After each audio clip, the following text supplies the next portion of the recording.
Masih ingat Komjen Purn, Boy Rafli Amar, mantan Kadif Humas Polri? Ini kabarnya sekarang. Komjen Purn, Boy Rafli Amar dikenal banyak orang saat ia menjabat sebagai Kabid Humas Polri pada 2016 silam.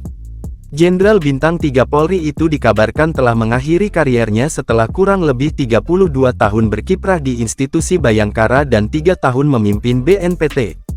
Boy merupakan lulusan Akademi Kepolisian Akpol tahun 1988. Lantas, bagaimana kabarnya sekarang? Melansir akun Instagram pribadinya, Boy tampak aktif membagikan kegiatan sehari-harinya. Terbaru, ia membagikan unggahan saat berfoto bersama Panglima TNI Laksamana Yudo Margono dan Maijen Yudi Chandra Jaya. Selain itu, Boy kini juga menjabat sebagai Ketua Umum DPP Induk Keluarga Minangkabau.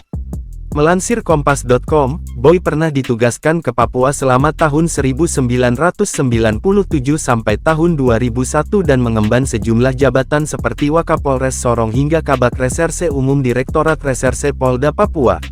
Setelahnya, dia kembali bertugas di Jakarta sebagai Kasat Patroli Direktorat Samapta Polda Metro Jaya, lantas dirotasi ke jabatan Wakapolres Metro Jakarta Utara, lalu Kapolres Kepulauan Seribu. Persoalan terorisme tak asing buat Boy.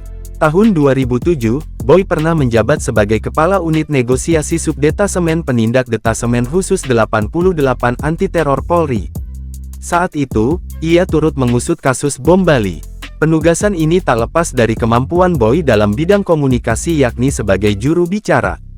Tahun 2009 Boy dipercaya sebagai Kepala Bidang Hubungan Masyarakat Kabid Humas Polda Metro Jaya, lalu Kepala Biro Penerangan Masyarakat Karopenmas Divisi Humas Polri tahun 2012.